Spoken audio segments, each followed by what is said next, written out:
ሰላም ውድ የቻናላችን ተከታታዮች እንደተለመደው በሳምንታችን በአዲስ ቪዲዮ መተናል።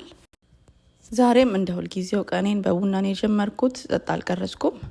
ከቡና በኋላ ደግሞ ለጸጉሬ ማስክ ወደ ማዘጋጀት ነው የገባሁት። ሁሉም አልተነሱም። እኔ ብቻ ነው የተነሳሁትኝ። ለዛ ኮቴን ቀንሼ ነው የምሰራው። እንደምታዩት 3 እንቁላል አስኳሉን ብቻ አድርጌ በእንቁላል መምቻ እየመታሁት ነው። ወፈር ሲል የወይራ ዘይት እያደረኩኝ እያቀጠንኩኝ በደንብ መተዋለሁ። ግን እንቁላል መምቻው ከዚህ ይልቅ በኤሌክትሪክ የሚሰራ ቢሆን አሪፍ ነበር። እኔ እሱን ካደረኩኝ ስለሚጮህ ልጆቹን ሲቀሰቅስብኛል ብዬ ነው። እነሱ ከተነሱ ያው ሳልቀባ ይመሻል። በእጅ እያዞርኩ ያደክማልና እንደፈለኩ አልመታሁትም። በደንብ በመታነ ቁጥር ስለሚወፍር የወይራ ዘይቱን እየጨመሩን ብዙ ይሆንልናል። በ3 እንቁላል በጣም ብዙ እንሰራለን። ይሄን የጸጉር ማስክ የምጠቀመው ጸጉሬን እንዲያፋፋውና ወዛም እንዲያደርገው ነው። በጣም የተስማማኝ የጸጉር ማስክ ነው። ከዚህ ሌላ ለጸጉር የተስማማኝ የምጠቀመው አቮካዶ ነው። አቮካዶውንና እንቁላሉን አስኳሉን ብቻ አደርግበትና የወይራ ዘይት አድርጌ በጁስ መፍጫ ፈጨዋለሁ። ከዛ ተቀብቼ 3 ሰዓት አቆይቼ እታጠበዋለሁ። የወይራ ዘይቱን ስንቀባ ቅቤ ስንቀባ የሚሰማን ይሄ የመራስ ስሜት አለ አይደለ? ያ ስሜት ነው የሚሰማው። በጣም ነው የሚያረሰን።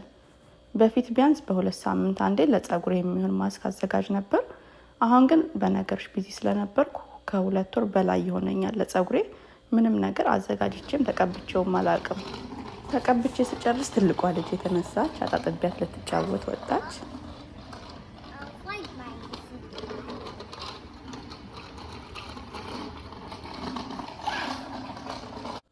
ከዛ መሃል ላይ ሀብሲት ጥዬ ነበረ መቀላቀጥ ጀመርኩ። ከዚህ በፊት ሀብሲት ስጥል ስላሳየው አልቀረጽኩም።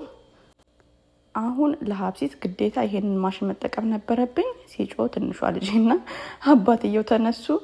ይሄ በደንብ አድርጎ ነው የሚቀላቅልልኝ። እንጀራውን የሚያምረው በደንብ ሲዋሃድ ነው። በደንብ በዚህ ስመታው ነው የሚያምረው። ከዛ አባትየው ወደ ጓሮ ስራ ገባ።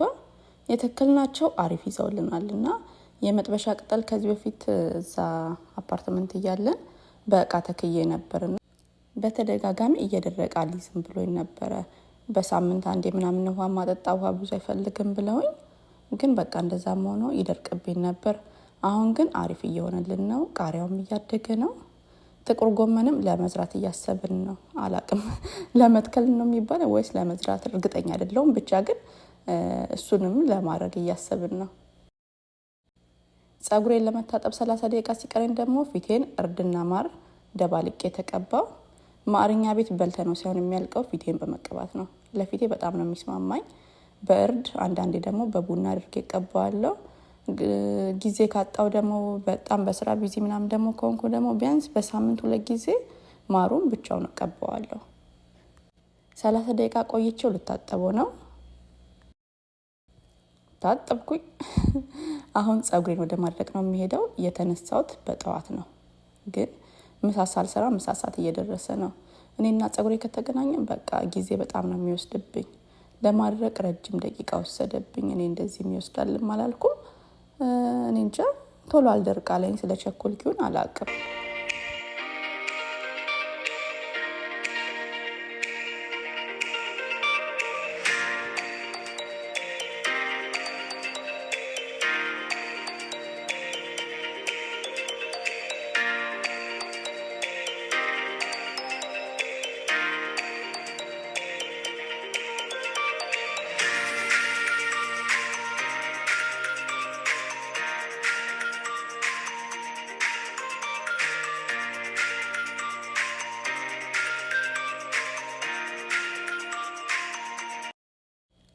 ካደረኩትኝ በኋላ በፒያስትራ ማለስለስ ጀመርኩኝ።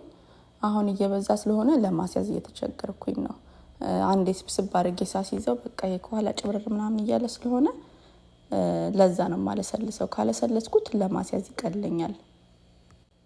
እያንዳንዱን ከፋፍዬ ላለስልስ ካልኩ እውልበታለሁና በቻልኩት መጠን ቶሎ ለመጨረስ እየሞከርኩ ነው። ግን ቀላል ነው ለልኝም። ልጆቹም አባታቸው ይዟቸው እየቀወጡት ነው። በጣም እየቀወጡት ነው። ረጅም ሰዓት ራኳቸው መሰለኝ።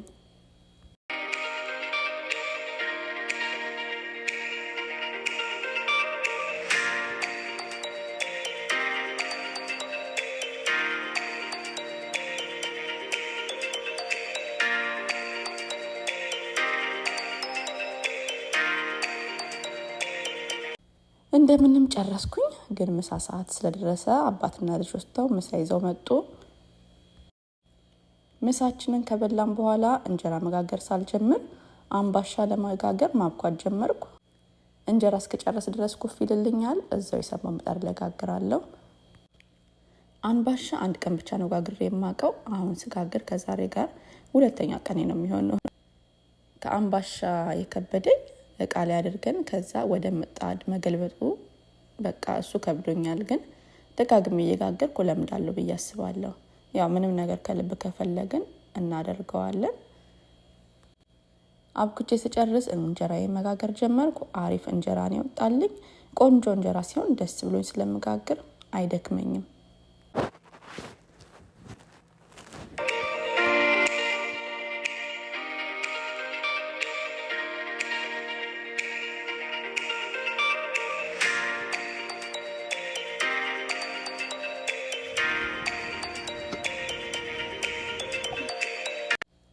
እንጀራውን ሳልጨርስ ያቦካሁት ኩፍ አለና እስኪጨርስ ከጠበቅኩኝ ደግሞ ሊጡ ይመለስብኛል ብዬ ፈራው። ከተመለሰ አሪፍ ፍትፍት ያለ አይሆንምና ለዛ ብዬ መሀል ላይ ልጋግረው ማዘጋጀት ጀመርኩኝ።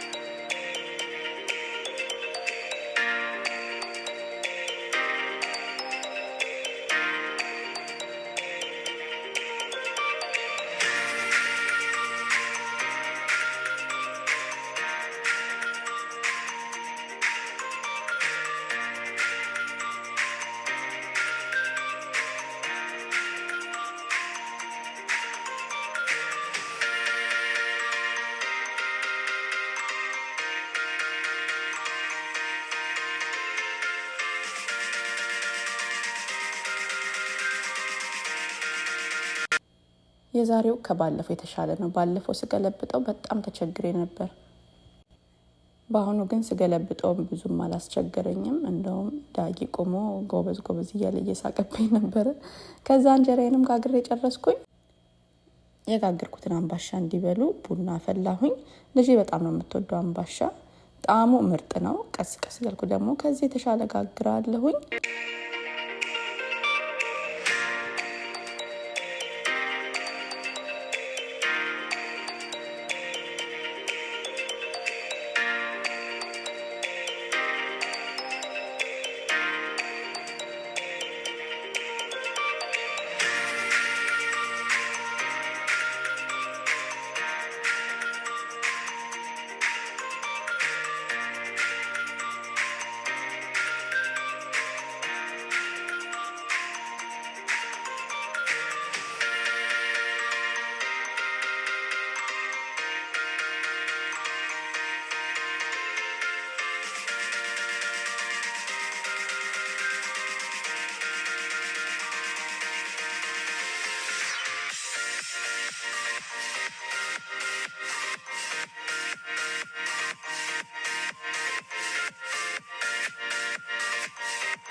ቡናችንን ጠጣን። ከዛ አረፍ ብለን እራት ባለየው እንዲሰራ ተወሰነበት። የሚሰራው ሽሮ በጣም ነው የሚጣፍጠንና በትኩስ እንጀራ እሷን ሽሮ ነው መብላት ያለብን ብለን እሱም በሀሳባችን ተስማምቶ መስራት ጀመረ።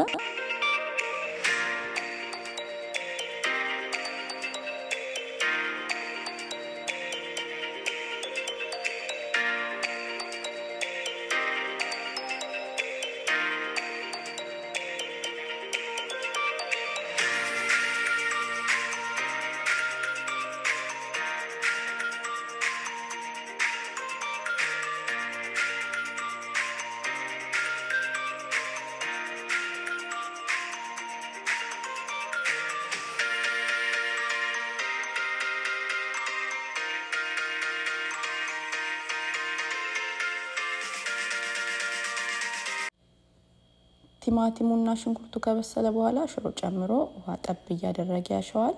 ጊዜ ሰጥቶ በደንብ ጥብስ አድርጎ ነው የሚሰራው።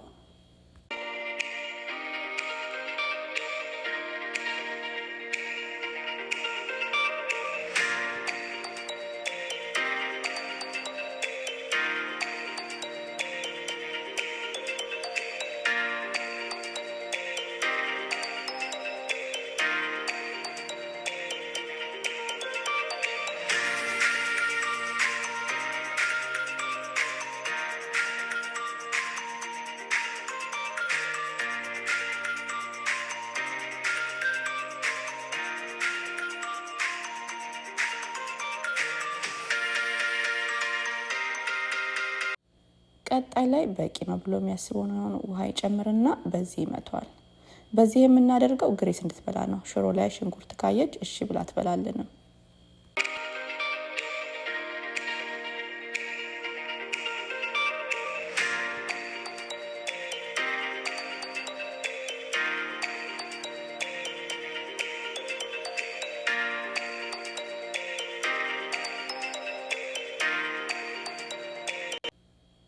እራታችንን ሽሮዬን መብላት ጀመረን። አያቴ በፊት ማለት ነው ሽሮ ብቻውን ሲቀርብለት ጓደኛ የለውም ብሎ ይጠይቀን ነበርና የዛሬ እራታችን ሽሮ ብቻ ነው፣ ጓደኛ የለውም።